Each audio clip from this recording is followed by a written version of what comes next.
जय सिया राम।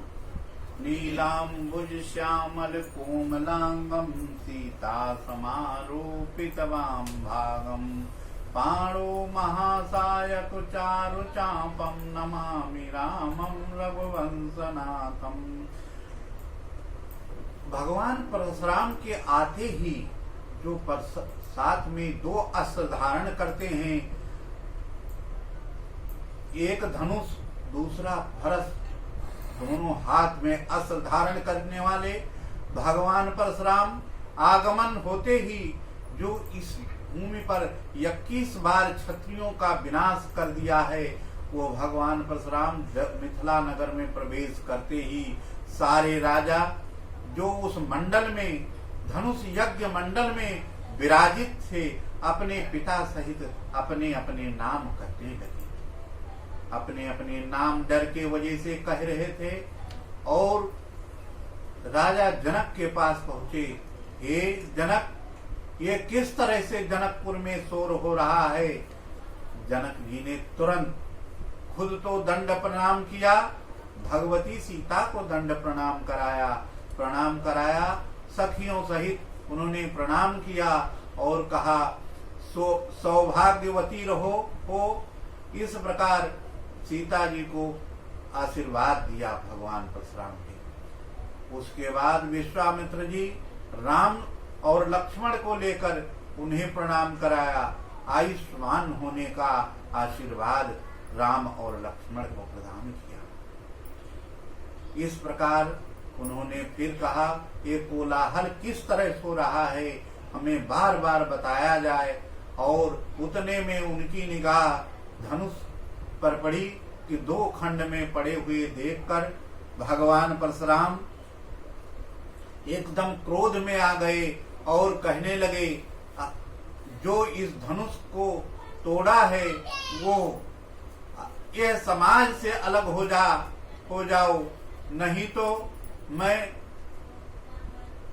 अभी एक तरफ से ही काटना प्रारंभ कर दूंगा और सबको एक एक करके काट दूंगा इस फरसे से। ऐसा कह रहे थे। उतने में राजा जनक फिर आए प्रणाम किए। महाराज दंडवत प्रणाम करते हैं, कहा, हे जड़ जनक, जो ज्ञानियों में श्रेष्ठ है, उस राजा जनक को भगवान परशुराम जड़ करके संबोधित करते हैं। हे जड़ जनक, मेरे गुरु भगवान शंकर का धनुष किसने तोड़ा है, उस का नाम हमें बता दीजिए, नहीं वो ये समाज से अलग हो जाए, नहीं मैं समाज सहित विनाश कर दूंगा। इस तरह से कहते हुए इतना सुनते ही राम जी के मुंह से एक शब्द निकला, हे भगवान, ये धनुष तोड़ने वाला अलग नहीं, यह आपका कोई दास होगा, ऐसा कहते हैं। उतने में उन्होंने क्रोधातुर होकर क्रोध से ही अनेकों प्रकार के अपशब्दों का प्रयोग करते हैं। भगवान परशुराम कहते हैं, दास वही हो सकता है जो दासता करे, सेवक वही हो सकता है जो सेवक का काम करे। यह तो वीरता का काम करके भगवान शंकर का धनुष तोड़ा है, मुझसे शत्रुता की है, मैं उसे छोड़ूंगा नहीं, उसके वध कर दूंगा। ऐसा कहते हुए लक्ष्मण जी हंसकर एक बात कहने लगे, हमने अपने जीवन में छोटी छोटी धनुइयां बचपन से बहुत तोड़ डाली है, उसके लिए भगवान आपने कभी गुस्सा नहीं किया, आपने कभी क्रोध नहीं किया। परशुराम जी कहते हैं, हे लक्ष्मण, हे बालक, सब धनु ही के बराबर शंभु का धन है, त्रिपुरार भगवान शंकर का धनुष है, वो महान धनुष है, वो जीवित है, उसको तोड़ना एक कठिन कार्य है। और आप शंकर जी के धनुष के बराबर संसार की धनु ही बनाते हो। लक्ष्मण जी कहते हैं, हम धनुर्धर हैं, हमारे लिए सारी धनुइयां बराबर हैं, चाहे छोटी धनु ही हो और चाहे बड़ा धनुष हो, सब हमारे लिए एक ही तरह से हैं। इस तरह से दोनों में वार्ता विलाप, बहस विबहस लक्ष्मण और परशुराम में अनेकों बार झगड़ा होते हैं, वाद प्रतिद्वंद होती रहती है। परशुराम जी का फरसा नहीं चलता है, नहीं वो काट डालते उनको, और उतने ही उसमें तेजता के लिए, क्योंकि वो भगवान शेषा अवतार लक्ष्मण है, एक एक बात जो है कहते हैं इस बालक को हटा लो, इसमें कनक भी, ये गोरा तो है, इसके अंदर विष भरा है, वो कहते हैं तुम आंख मूंद लो। इस तरह से अनेक वार्तालाप करते हुए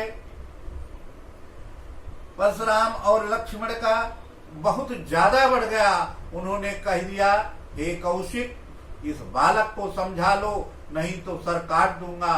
उन्होंने कहा, फरसा चलाते नहीं देखते हो, हम तो आपके ब्राह्मणत्व को देखते हुए, कंधे पर जनेऊ देखते हुए, मस्तक पर तिलक देखते हुए और वलकल वस्त्र धारण किए हो, इसलिए मेरा धनुष नहीं उठता। नहीं, क्षत्रिय इस वीरों से कभी खाली नहीं रहते, हम आपसे तुरंत युद्ध के लिए तैयार हो जाते। आप ब्राह्मण हैं, इसलिए मैं युद्ध नहीं करता, नहीं अब तक युद्ध करने को लिए तुरंत तैयार हो जाता। और आप युद्ध करना है, युद्ध करिए, आप फरसा चलाइए, धनुष चलाइए। परशुराम जी परेशान होते हैं, ना उनका धनुष चलता है, ना उनका फरसा चलता है। वो बार बार चिढ़ते हैं, बार बार कहते हैं हे कौशिक, इस बालक को हटा लो, इसको अलग कर लो। भगवान परशुराम क्रोध कम ही नहीं हो रहा है। राम जी बार बार आगे बीच में आके तब कहते हैं, हे भगवान, आप भगवान परशुराम हैं, हम राम हैं, हम आपके शिष्य हैं। ऐसा कहते हुए अनेकों बार उन्हें राम को कहते हैं, ना वो सुनने को राजी नहीं होते हैं। लेकिन फिर भी जब बहुत अनुग्रह विग्रह अंदर से भगवान ने उनके दिव्य मूर्ति की प्रकट कर दिया, तब उनको दर्शन होने लगा भगवान का। तो उन्होंने कहा, जब बहुत मधुरता से कहा कि हे भगवान, आपका नाम परशुराम है, मैं राम हूँ। इस पर उन्होंने जब देखा कि ये तो भगवान का अवतार हो गया, फिर भी उन्होंने कहा, मेरे धनुष पर जो प्रत्यंचा चढ़ा देगा तब मैं मान जाऊंगा। इतना कहते ही धनुष आगे जो करना चाहा, धनुष आप अपने आप ही राम जी के पास चला गया और उस पर प्रत्यंचा चढ़ा दिया। और प्रत्यंचा चढ़ाने के बाद भगवान राम ने पूछा, हे भगवान, अब यह बाण को मैं क्या करूं? आपके पुण्य लोगों को अर्जित कर दूं, विनाश कर दूं, आपके जो मन की गति से तेज चलते हैं उस गति को विनाश कर दूं। ऐसा कहते हुए परशुराम ने अपने दोनों हाथ से हाथ जोड़ा, हे प्रभु, मेरे जो मन के गति से जो मैं चलता हूँ, मैं इस पृथ्वी को एक बार सब कुछ ले जीत कर अपने गुरु को दान कर दिया है, इसलिए मैं कहीं रात्रि में विश्राम नहीं करता। इसलिए हमें रोज महेंद्र पर्वत पर जाना होता है, इसलिए वो गति ना विनाश किया जाए। हमारे पुण्य लोगों को जो अर्जित किया है कई जन्म से, उस पुण्य लोक को विनाश कर दीजिए।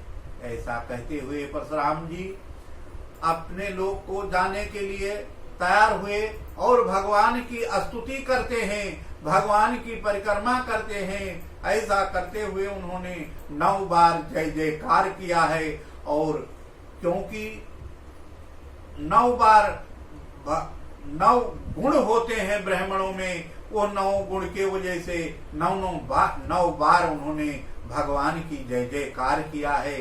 जय जयकार करते हुए भगवान परशुराम अपने लोक को चले गए और उस उत्तराखंड में चले गए। और उसके बाद भगवान परशुराम का सतयुग में कहीं कोई नहीं देखा, वो द्वापर में फिर दिखने के लिए उद्यत हुए। जय सिया राम।